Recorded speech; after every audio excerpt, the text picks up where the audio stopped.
The president delivered a barn burner of a State of the Union address this week and spoke to the National Prayer Breakfast. Chairman of the American Conservative Union, Matt SCHLAPP, joins us with analysis. And Pope Francis visited the Arabian Peninsula and signed a declaration on religious pluralism. We'll get into that in the Vatican Summit on Sexual Abuse with Editor-in-Chief of the Catholic Herald, Damian Thompson. Finally, we'll get story-oriented with Wall Street Journal book critic and author of The Enchanted Hour, MEGHAN COX GURDON, who will tell us how to build deeper bonds with our families and reveal the miraculous power of reading aloud. The world over begins right now.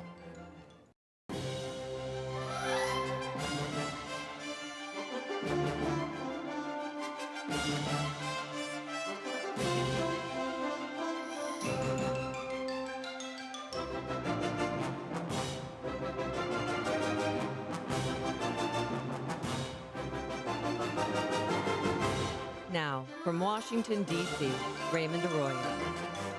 A warm welcome to all of you joining us in the United States and the world over. An important show for you tonight.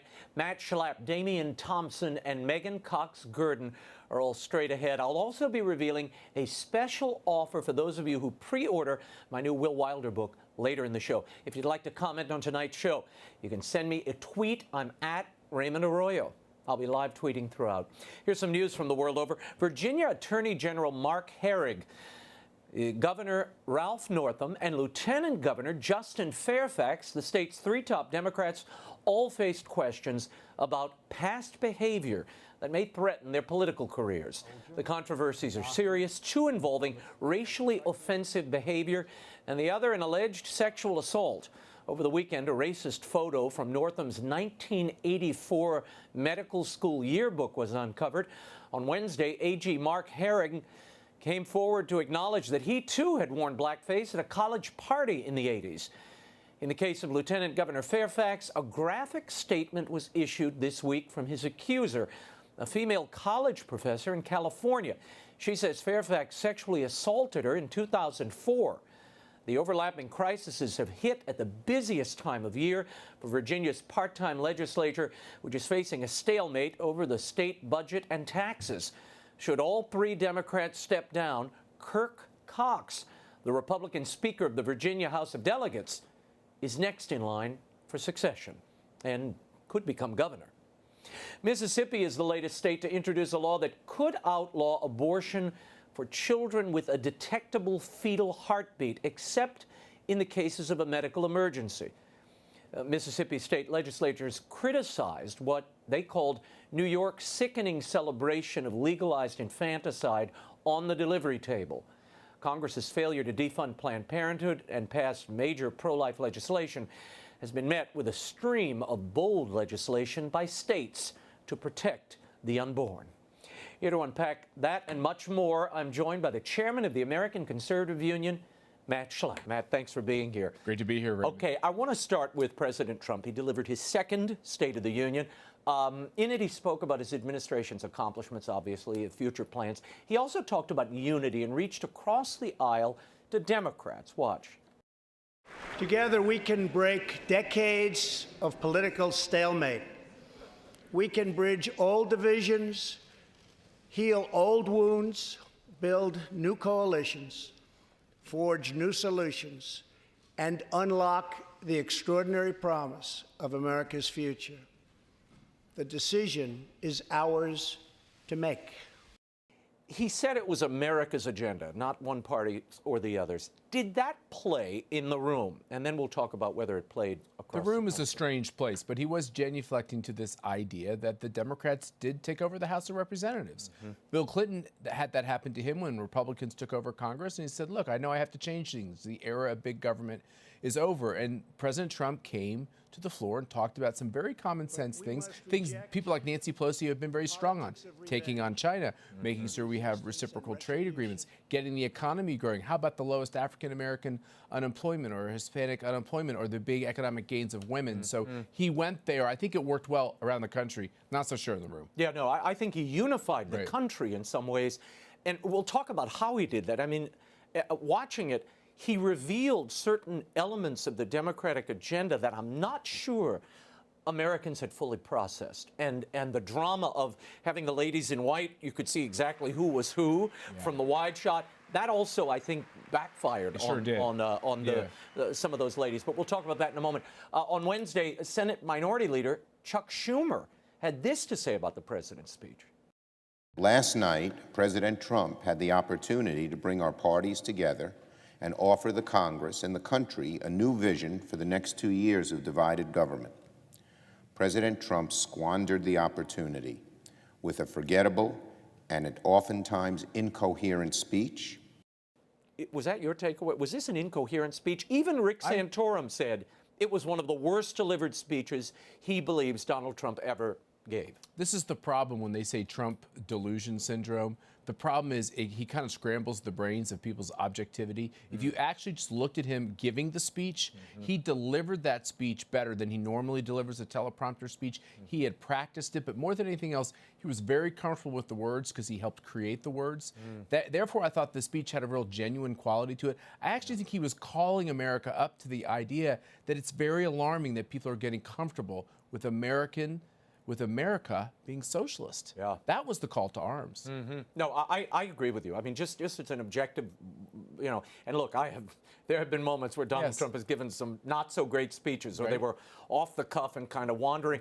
This was not that. Not at all. And I think when you see CBS polls, 76% of Americans who watched thought they approved of the speech. 72% supported his ideas on immigration, which was kind of shocking. So don't listen to the people who say, well, that's because it was a skewed Republican audience, because even the president tweeted out that over 80% of Republicans and conservatives liked the speech, 30%, of Democrats liked what they heard, and a majority of independents. Yeah. That's a nice sweet spot for a president in all this churn of political change. Yeah.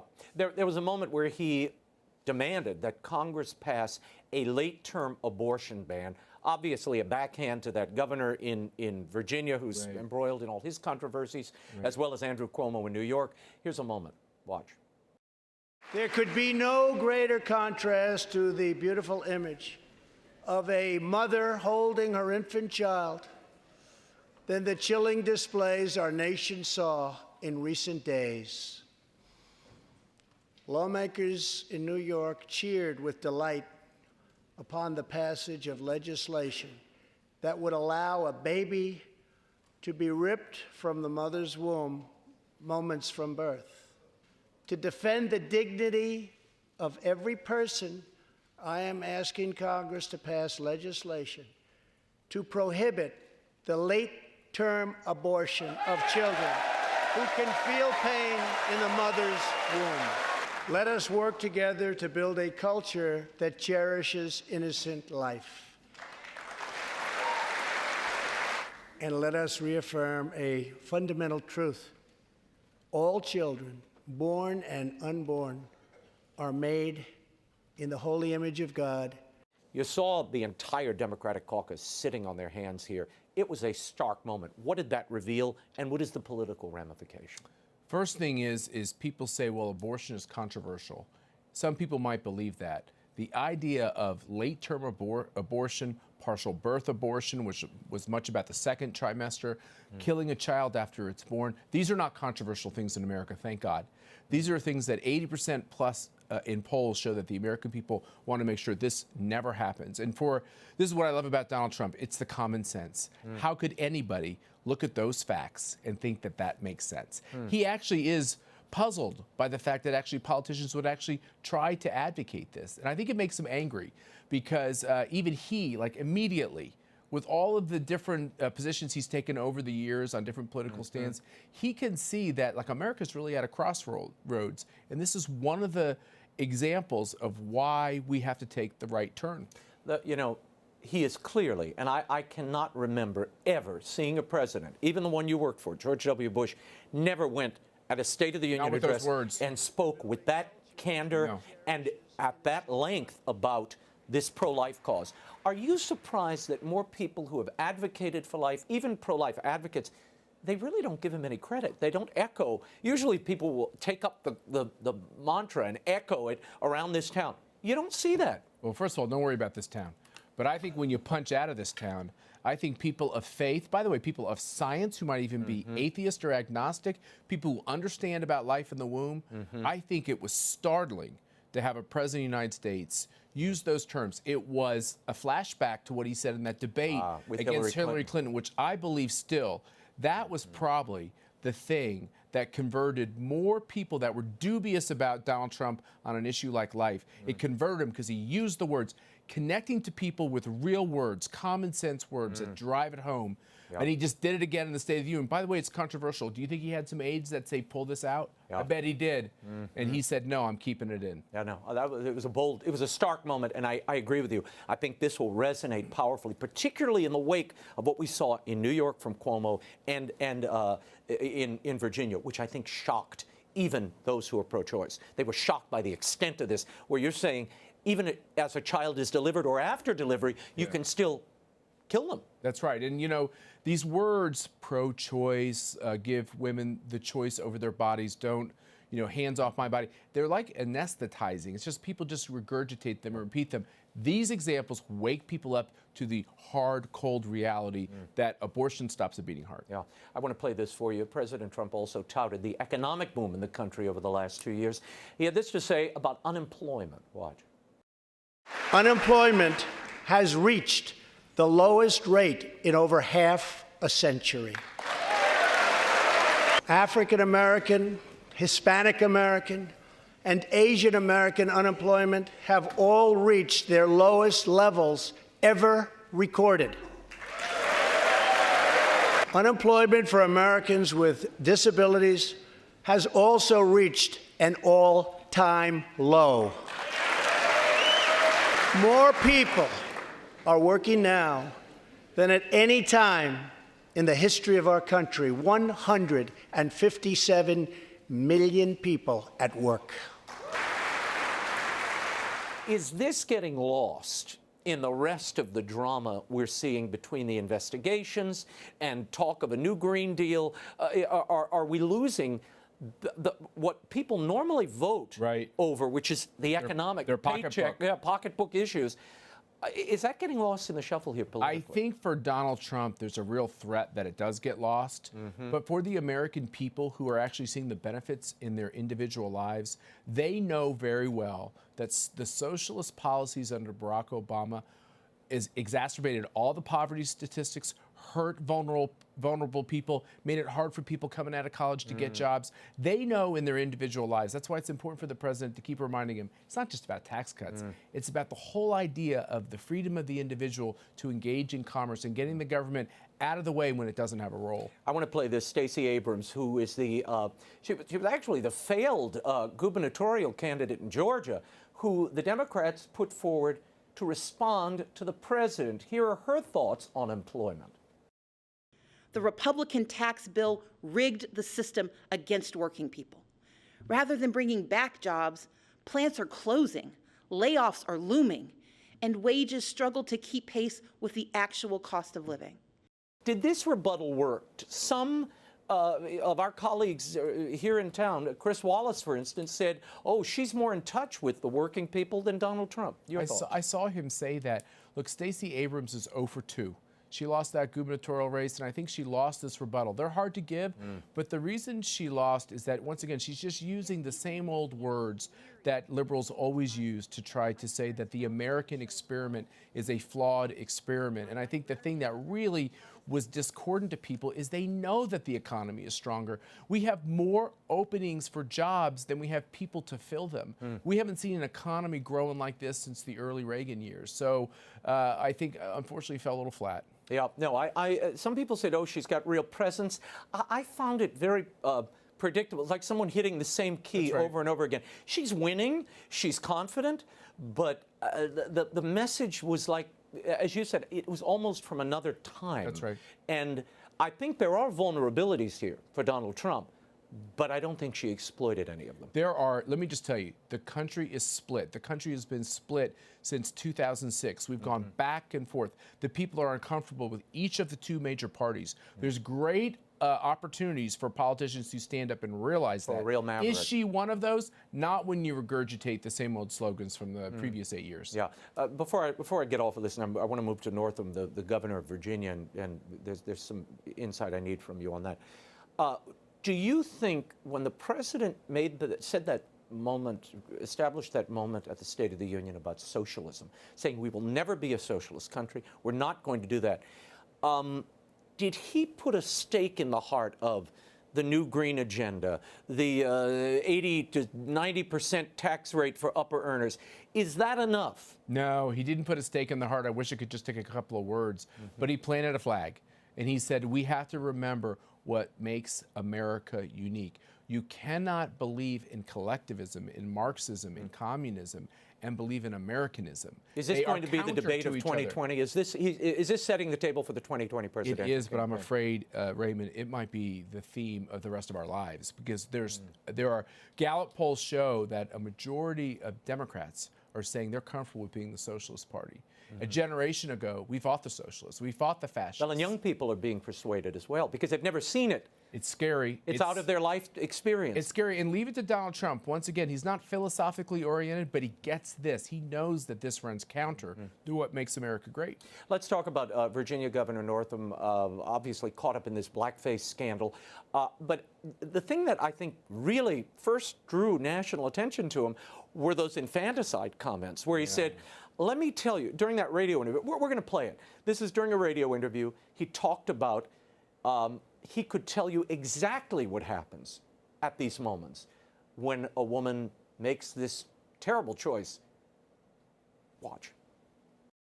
If a mother is in labor, I can tell you exactly what would happen. The infant would be delivered. The infant would be kept comfortable. The infant would be resuscitated if that's what the mother and the family desired. And then a discussion would ensue between the physicians and the mother. You had an interesting insight on what you heard there. That perhaps when I listened to that, I was shocked. I think everyone was shocked. Like, is he really talking about killing a child? I think killing an unborn child is the same. But for most people, this is just like unbelievable. How would you actually take a viable child? It's alive. Yeah, it's alive. It's out of the womb. And what I realized is that this man is a pediatrician.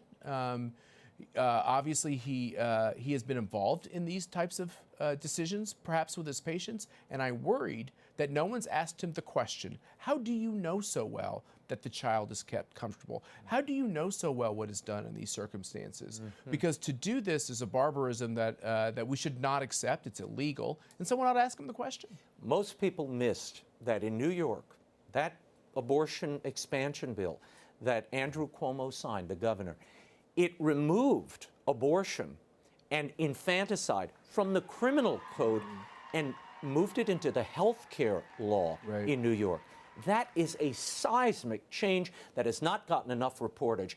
And frankly, I was shocked when I read that. But what that means is, as Northam is indicating, that physicians, the mother, can make the decision pre or post birth. That's right. About the fate of that child. That really requires, I think, scrutiny. And this is a constitutional right, our First Amendment right. The whole idea is a statute can't impact it. It's in the Bill of Rights. And what they're essentially doing is watering down our First Amendment right to life. And finally, they say, well, these are only in the most rare of circumstances. As you know, that New York bill and what Northam is talking about, the health exception, emotional means well-being. Any reason at all is just fine in order to kill that child at the very end of pregnancy and maybe after pregnancy. We'll leave it there. Matt SCHLAPP, thank you for being Thanks, here. Follow Matt's work at the American Conservative Union at conservative.org, and their big CPAC conference is coming up the next few weeks. Damian Thompson is up next, but first, some more news to share with you.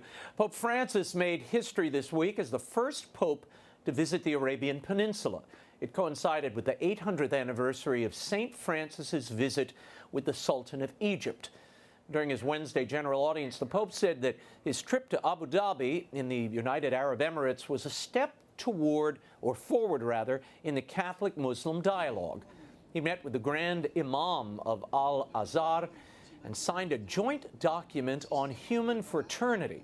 More about the document and what it means for interreligious dialogue in our next segment. And after credible accusations of sex abuse, the Vatican has laicized American Father Richard Dashbach, a former Divine Word missionary who ran orphanages in East Timor for 27 years. Accusations surfaced early in 2018 that Dashbach had been sexually abusing young girls who were in his care. The case is now under investigation by local police. And a priest in the Diocese of Saginaw, Michigan, has been removed from his parish by the diocesan administrator for allegedly causing division by making the liturgy more traditional. Father Edwin Dwyer was removed January 30th as parochial administrator of Our Lady of Peace Parish by Bishop Walter Hurley. In a letter to parishioners, Hurley wrote, "For some time now, I've been aware of a number of issues, particularly with the liturgy, that have divided the parish community." In January, Father Dwyer held a meeting to explain his celebration of the liturgy to parishioners, the use of incense and bells, the traditional vestments, and additions of Latin and Gregorian chant. The diocese will continue to provide salary, benefits, and housing to Father Dwyer as he awaits a new assignment. Here with analysis of that and much more is editor-in-chief of the Catholic Herald in the UK and a 25-year veteran reporter on church affairs, which means he's at least as exhausted as I am. Please welcome Damian Thompson joining us from London tonight. Damian, thank you for being here. Yeah, it's a great honor to be here. The honor's ours. I want to jump right into this document that the Pope signed with the Grand Mufti this week in Abu Dhabi. The passage that has sparked some controversy reads this way: "Freedom is a right of every person. Each individual enjoys the freedom of belief, thought, expression, and action. The pluralism and diversity of religions, color, sex, race, and language are willed by God in His wisdom through which He created human beings. The divine wisdom is the source of which the right to freedom of belief and the freedom to be different derives. Therefore, the fact that people are forced to adhere to a certain religion or culture must be rejected as to the imposition of a cultural way of life that others do not accept." Your thoughts on particularly that bit of the line where it talks about God willing a plurality of religions? Well, on the whole, it's boring multi-faith waffle that I've heard so many times over the years that I mean, your eyes glaze over when you read it. Yeah. But a lot of Catholics are rather concerned by this reference to God willing religious diversity. And at the Catholic Herald, we've attempted to put an Orthodox interpretation on it, which you can do. Dr. Chad Pecknold, who's one of our fantastic American commentators and scholars, has done so. Father Zulsdorf has as well. It's becoming a little bit tiring constantly having to put an Orthodox spin on statements made or signed by the Pope.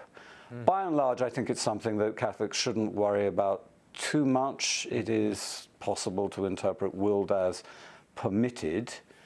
The Pope didn't really elucidate matters very much in his interview on the plane back, but then he rarely does. If the purpose of signing the statement was to secure freedom of worship for Christians in the Middle East, particularly in Muslim countries, then that's very, very valuable and much more encouraging and less disturbing to my mind. Yeah, and maybe that was the intention here. Appalling Concordat that was signed with China. Yeah. Yeah. Is this a way, and some are suggesting, that Pope Francis is committing to barring Catholics from evangelizing Muslims? That isn't what you think he's doing here. I think that's a rather sinister interpretation of it.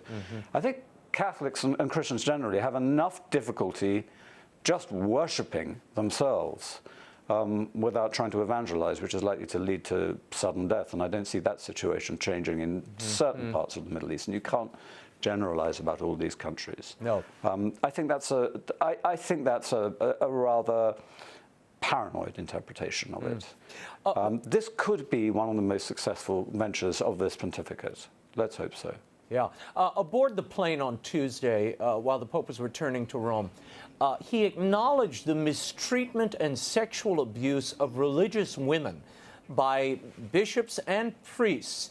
He admitted it was a problem, something he's working on. He also suggested that this abuse may still be ongoing. Now, if bishops are engaging in this behavior, Damian, isn't that exclusively within the Pope's authority to stop and mete out appropriate punishments? It is within the Pope's authority, and I don't think I've met a Catholic for a very long time who doesn't wish that the Pope had done more, and specifically revealed more about what he knew and when about the behavior of certain bishops, and above all, of course, the appalling Theodore McCarrick. Yeah. Well, this summit on sexual abuse, as you know, is taking place February 21st through 24th. The Pope has said we need to deflate expectations. And the stated focus here, again, and I want everybody to be clear on this, the stated focus is the protection of minors. But with stories of seminarians and now nuns being abused, and the Pope admitting it's ongoing, is the focus of the summit too narrow, in your opinion? Well, if the focus is just on the protection of minors, then that's very disturbing, because we know that seminarians have been molested and threatened sexually by bishops, and the authorities have turned a blind eye to it for years. We're also pretty sure, I'll just come out and say it, that Archbishop Vigano told the Pope that Cardinal McCarrick had corrupted generations of seminarians and priests. Therefore, if the focus is not on that subject as well as the molestation of minors, then indeed the focus of this summit is far too narrow and dangerously so. Last week, the Pope said he thought the expectations of the meeting on abuse, as we mentioned a moment ago, needed to be deflated, and he added, the problems of abuse will continue. It is a human problem everywhere. What do you make of that statement? Well, it's true, but it's kind of is it a truism? I mean, it's stating the obvious. But if what the Pope is trying to say is there's nothing much we can do about this, then I respectfully disagree with him. There's a lot he can do about it. Yeah. He could begin, for example, by thoroughly investigating the case of Theodore McCarrick. I'm sorry to keep mentioning his name, but the fact that the Pope has not clarified what he knew and when, again repeating myself, bothers me almost more than anything else about this pontificate. Damian, from the very beginning, I suggested doing a forensic audit of every diocese and maybe every parish in the world, and because that would quickly determine who was misusing funds, and we would then be led to whether they were engaged in corruption or side relationships. Would you support something like that? And if the Pope has it within his authority... I definitely support it. It'll obviously be a very expensive exercise. It'll also be a rather scary exercise, because until now the focus has been on America particularly and the West.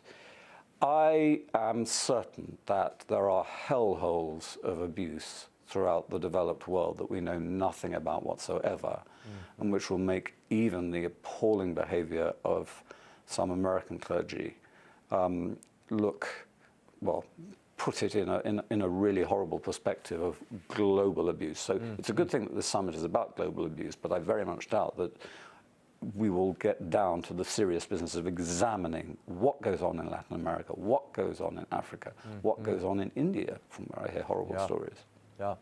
In an open letter to German Cardinal Reinhard Marx, published on Sunday in a German daily, 9 German Catholics are demanding that the Catholic Church hit reset and make a fresh start when it comes to the Church's teaching on sexual morality, including reasonable and just evaluation of homosexuality. They asked for ordained women and that diocesan priests should be able to choose whether or not to live a celibate life. Now, given that so many initiatives of this papacy have come or found their origins in Germany, do you see these innovations bubbling up? I mean, we hear a little bit of this celibacy question being prattled about, even on the papal plane, which we'll get to in a second. Well, by what authority does the German Church raise these questions? I mean, the only authority the German Church has is money, as far as I can work out. Nobody goes to their services, which are so heavily Protestantized as to be, barely distinguishable from Lutheran services. I think we've had enough from Cardinal Marx, frankly. What really jumped out at me was a reference to ordained women. Now, we'll be told that this refers to ordaining women as deacons, which apparently is something that the Church is free to discuss. I would strongly urge that it doesn't discuss it, because rather than pressing the reset button, I think it would press the nuclear button. But if we take that a step further to the ordination of women priests, we know that that's something that the church doesn't have the authority to do. So if women are designated as priests, they will be designated as priests in a sect outside the Catholic Church. And if Cardinal Marx wants to lead that and stop being a cardinal and apostatize, then there's nothing I can do to stop him. And maybe it wouldn't be the worst thing to happen. Well, Pope Francis did comment this past week on this topic of celibacy. He was actually on his way back from World Youth Day, and he said this: "Personally, I believe that celibacy is a gift to the church. Secondly, I'm not in agreement with allowing optional celibacy. No." However, he continued, and he said, "There could only be a possibility of these far, far away places, I think, about the islands in the Pacific. It's something to think about when there's a pastoral need. There, the shepherd has to think about the faithful." So, Damian, on the one hand, he's saying no to optional celibacy, but then he seems to be opening a door. Well, how many times has he done this? He says one thing, contradicts himself within the space of 2 or 3 minutes, and leaves everybody scratching their heads. I've had enough of this pattern of improvisation, which is why I would implore the Holy Father to stop thinking on his feet, because he's not especially good at it.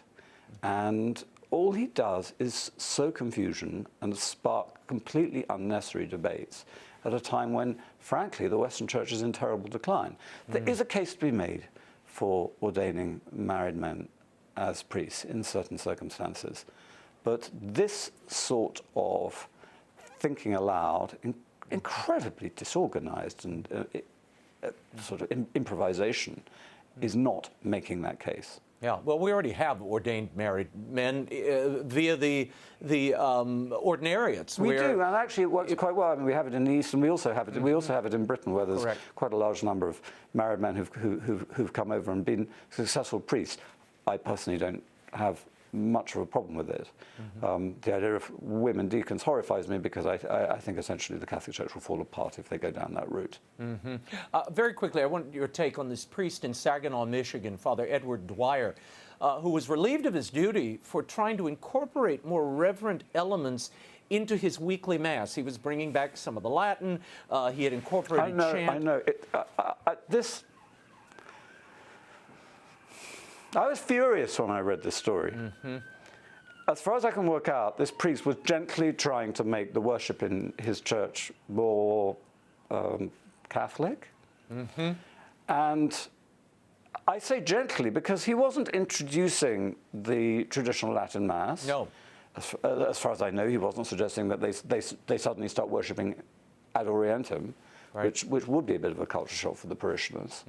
I read this as the establishment of the parish, the older liberal establishment of the parish, very unhappy with a very vigorous return to tradition and orthodoxy by inquisitive young people who are looking for Mass and for the church to become, excuse the jargon, a sacred space, which is very, very distinctively different from the outside world, as opposed to this horrible 1970s style worship with music that I call it Joan Baez meets Hildegard of Bingen in a 1970s cocktail lounge. I mean, even when I was young, we hated it.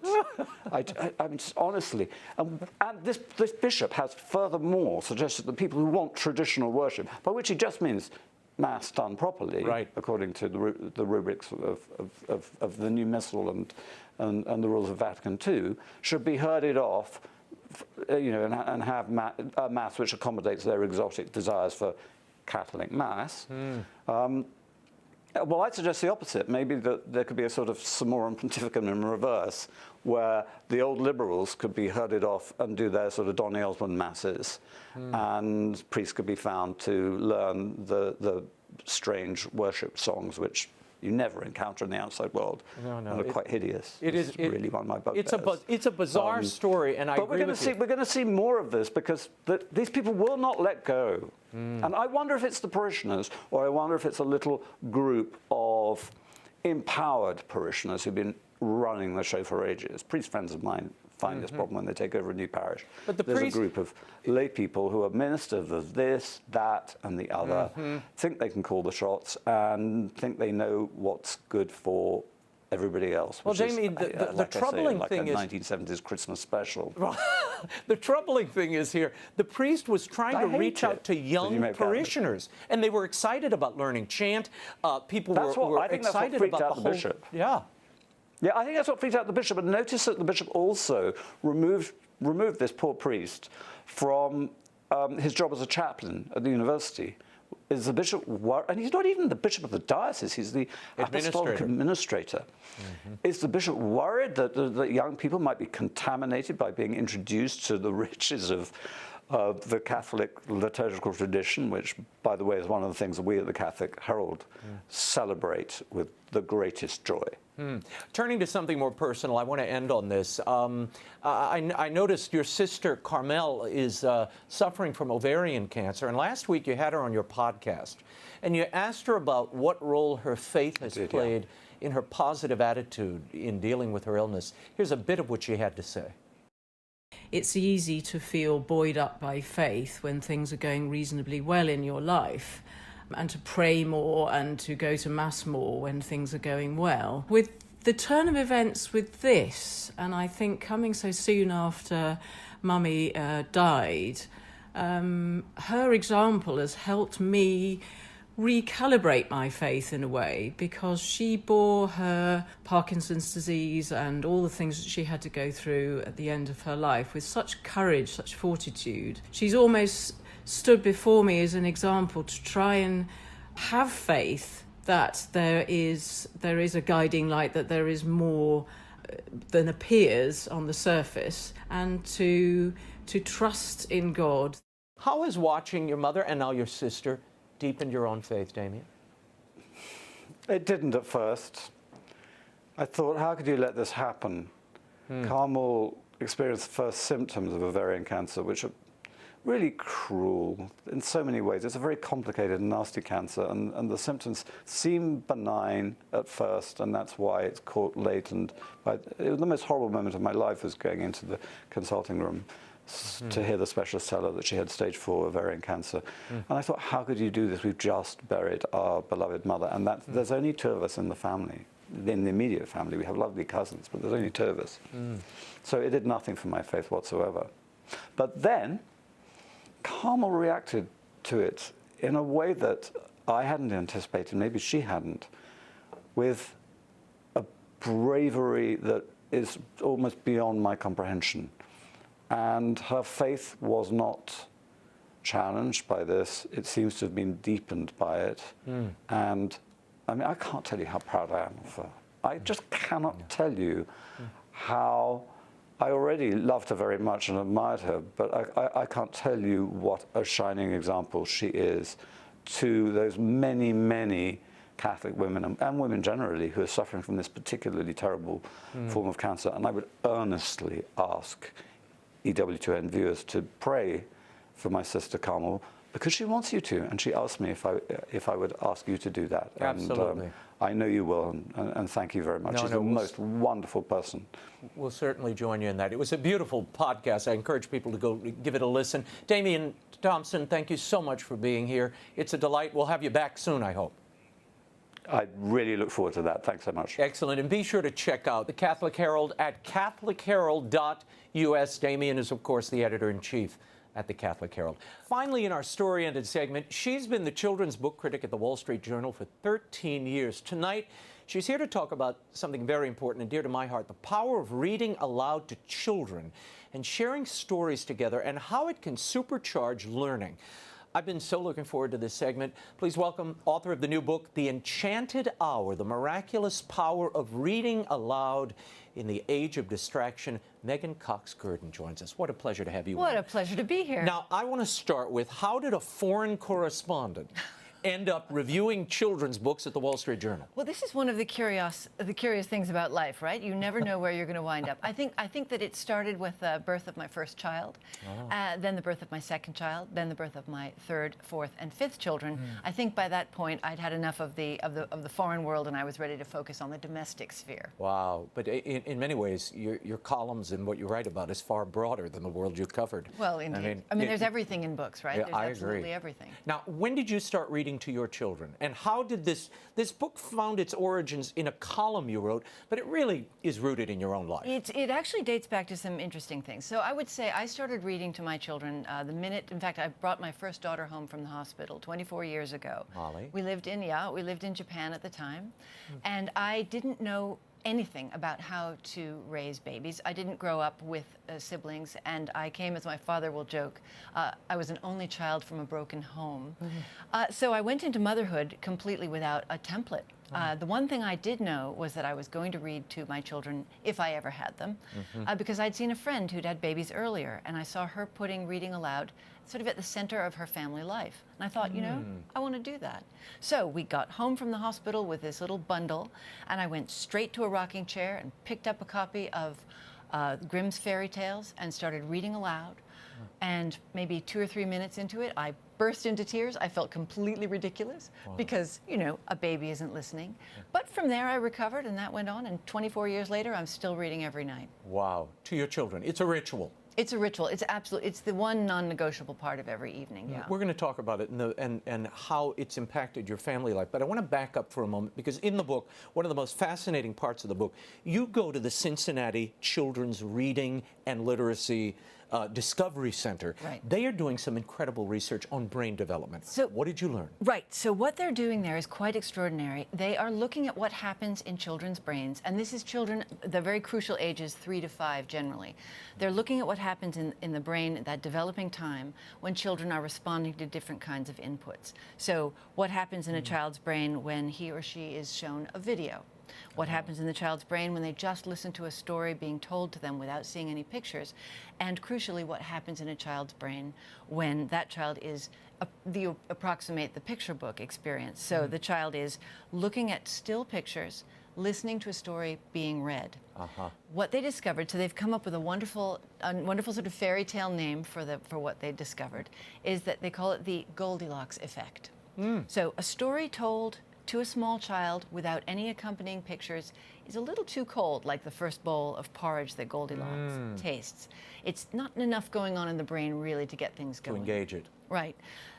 Showing a child a video is too hot.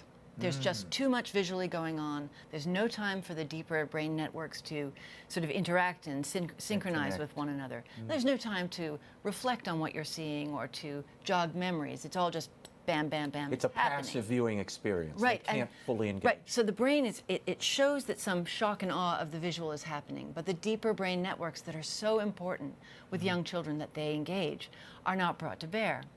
But like the third bowl of porridge that Goldilocks tastes when she goes into the Three Bears house, the picture book experience is just right. It gives small children exactly what they need to develop their brain architecture. That is amazing. And there's so much more that goes on, and that's one of the wonderful things I discovered in the research for the book. It isn't just that there's a lot of cognitive stimulation, again, stipulating that we're talking about younger children here. But there's an immense amount of emotional kind of education that takes place when we read to kids. There's a huge physiological reward for both parent and child. A bonding. Yeah, I mean, in a literal way. The stress hormones decrease and bonding hormones increase in the bodies of both parent and child in that environment. Wow. So you're doing something that is, you know, transcendent. It's really an extraordinary thing to do with a child. But may I say, in the book, I do talk mostly about children and reading with children and reading in the family context. But you talk about your children in their teenage years and what happens later as well. And indeed. And of course, as I say, you know, we sometimes forget that the parent-child relationship is not the only important family dynamic. And there is also the child-parent relationship. And in this respect, we can read to our elders. And it's incredibly good for them. It's good for us. It's a beautiful way to bond. Yeah, well, you're exploring ideas, worlds together. You're feeling your way through things. But that proximity, I loved that you talked about, and the science backing up what we sort of already know. But it's amazing how you've laid out the scientific breakthroughs. Now, so many kids are spending time on these things. 9 hours a day, 10 hours a day on devices. What does this do to counteract this? I mean, your subtitle is The Miraculous Power of Reading Aloud in the Age of Distraction. Quite, yeah. Well, one of the extraordinary things is that reading aloud is almost like it's like a broad spectrum antibiotic, or you can choose your metaphor. You know, it's an antidote. It's an antitoxin. The things that we get from time we spend reading together are almost exactly those things that we lose through the heavy use of technology. So, for instance, I mean, you probably have this experience. Many of us do. When your phone is around, you're not really fully present all the time with the people you love. You can be in a room with your own family, and you're kind of half your mind is on the phone or something you just saw. One of the beautiful things about turning off the phone, putting it away, picking up a book, and reading with someone is that you are fully present with them.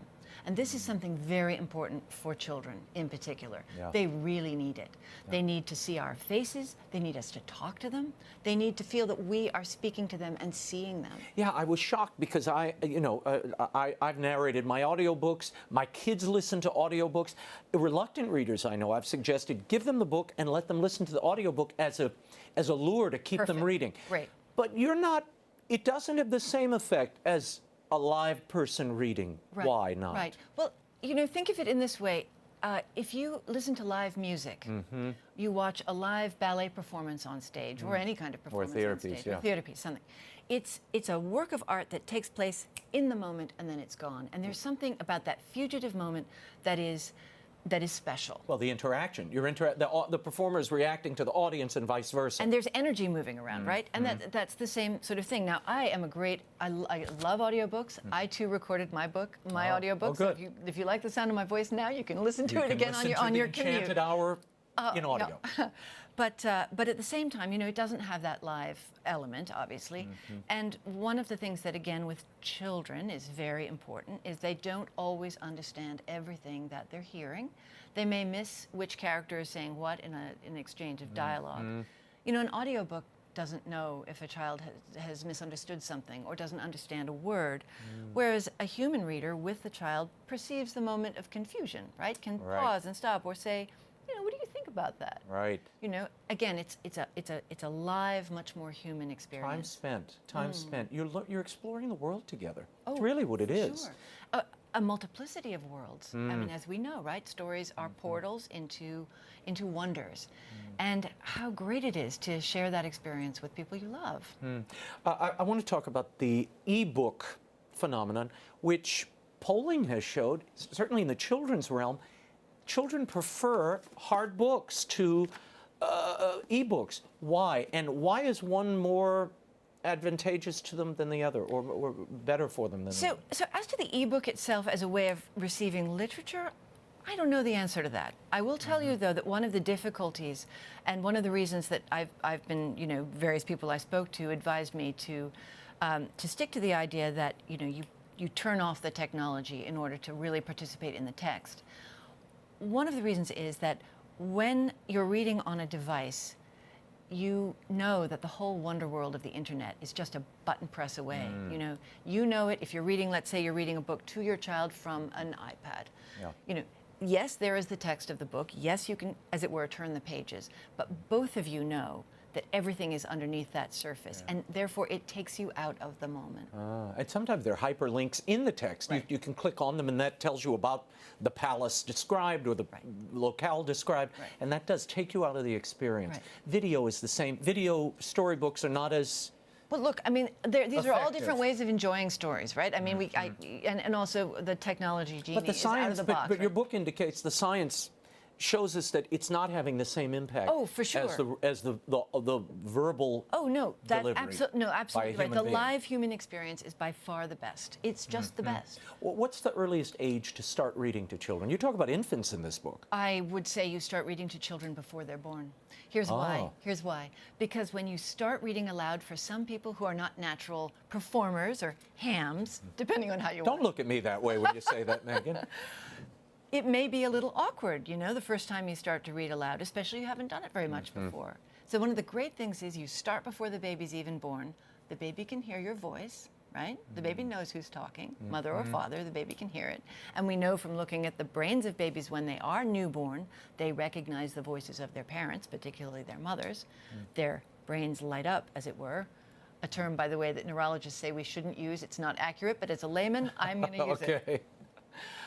No, start as soon as you can. I mean, absolutely start as soon as you can. Tell me what, in the book you talk about the parent-child relationship and how this time spent reading together, it can pay dividends into the teenage years and beyond. Yeah, Tell me your experience and what does science tell us? Yeah, so what we know, of course, is that people who read together with their children and develop their relationships, they have that sort of emotional fortification. It makes them more emotionally acute as they get older. They become better friends. You know, their life is easier when you get along with people. And a lot of strong social emotional development takes place during that reading aloud. Here's where it helps for children. If you have, and this is what we've done in my family, we're no paragons, but in this respect, I think, you know, I'm prepared to stand by it. You institutionalize a time every day when you read together, right? It might be bedtime, it might be over breakfast, whatever it is. You pick a time, you stick with it, and then as the years go by, you already have an appointment with your own family or with your own children every day, right? So they get older, maybe there's less to talk about. In the case of my son, I have 4 daughters, 1 son. When he was 13, 14, 15, you know, we didn't have a lot in common in those years. Our conversations were not necessarily very rewarding for either of us, consisting mostly of me saying, you know, how was your day? And him saying, what's for dinner? Yeah. But we always had this evening date to read together. And it was like the books became a kind of bridge over the turbulent waters of adolescence. It was a place that we could meet in books and just be together, having that physiological reward of being next to each other without there having to be difficult conversation. And by that, I don't mean that I was trying to avoid a difficult conversation, but just that conversation that sometimes in life, it's difficult. Yeah. Megan, one of the reasons that I started really into this whole area of writing for children, literacy initiative, when you look at these 4th grade reading proficiency levels, which in the book you talk about 64%, that number has barely moved. It is static. Why are we having a literacy crisis in the United States, which is what it is? And my contention is, if you aren't reading at proficiency level in 4th grade, you're not going to be a great citizen. You don't know anything about your history, and it makes you making that person a moral person is much more difficult because they don't reflect on things.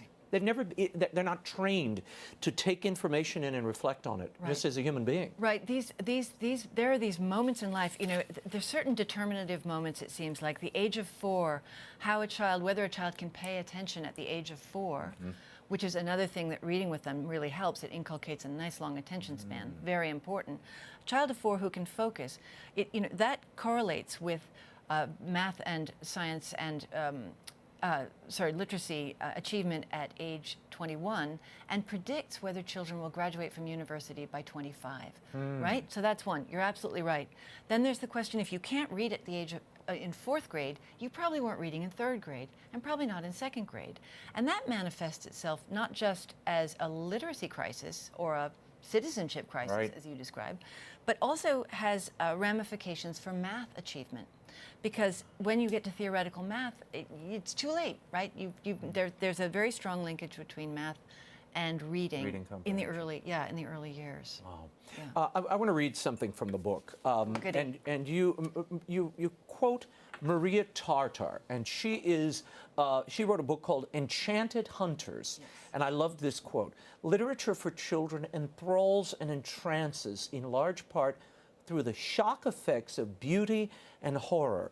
We all like to be shocked and startled, and there's something about amplification and exaggeration that you always get in these stories. And then you always get riddles and enigmas. You're shocked and startled and curious. How did this thing happen? What if something like this happened? So immediately all your senses are engaged. You know, this children's literature area, it's a mixed bag. Adults, I find adults are more shocked and worried about the content than the kids are. I almost think you need the shock to shake them. Flannery O'Connor always talked about, you know, you need that kind of gothic sledgehammer to wake everybody up. I think given all the competition for children's eyes and attention, you need that to wake them up. What are you seeing as you review books? Are we feeding that enchantment, that wonder, that horror and beauty that Tarter talks about? Yeah, it's something I look for. I absolutely look for books that have a kind of, not necessarily beauty in a kind of namby-pamby or saccharine way, right? It's beauty with force. Sometimes beauty can come in unexpected clothing. What am I seeing? I see a lot of books that I would quickly pass over, to be perfectly honest with you. I feel that we are missing, sometimes we're missing a sense of adventure. There's a great interest amongst adults in perpetuating certain very important standard issue ideas, right?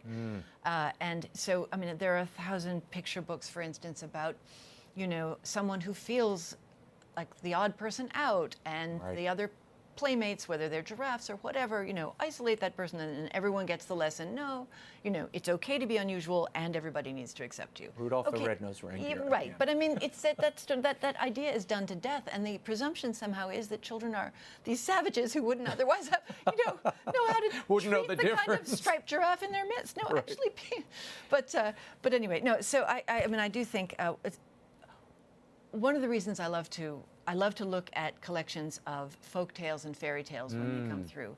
Sometimes they're retellings, sometimes they're collections of fairy tales and stories that have been neglected by historians and folk tale collectors over the years.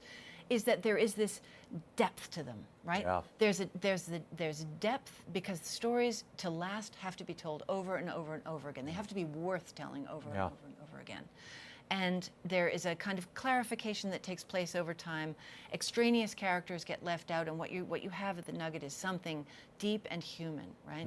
And so even the retellings of fairy tales can keep that, if the authors are not too busy trying to sell some sort of contemporary correctness, shall we say? No, that you feel. I read all the Grimm's fairy tales to my kids, and there is something. I remember my mother reading to me.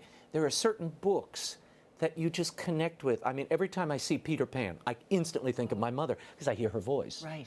And that those themes of what resonated with parents, and that's what I love about your book, The Enchanted Hour.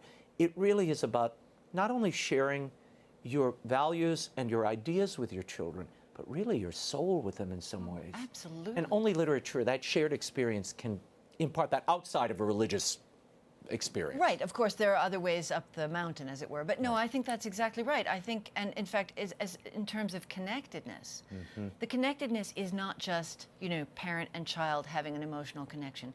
It's connectedness to culture. It's connectedness to literature, to the stories that your parents, grandparents, maybe great-grandparents knew and loved. There's beauty in that, right? And also there's, there are artistic traditions that children can encounter through picture books that they might not ever get anywhere else, at least not until they're adults or in college, if they're lucky enough to go to college. There's another quote. I have to share this before we run out of time. Anna Dewdney. Dewdney, yeah. Whom you quote at the very end of your book. Yeah. And she says, when we read to a child, we are doing so much more than teaching him to read or instilling in her a love of language. We are doing something that I believe is just as powerful, and it is something that we are losing as a culture. By reading with a child, we are teaching that child to be human. Ah, it's so beautiful.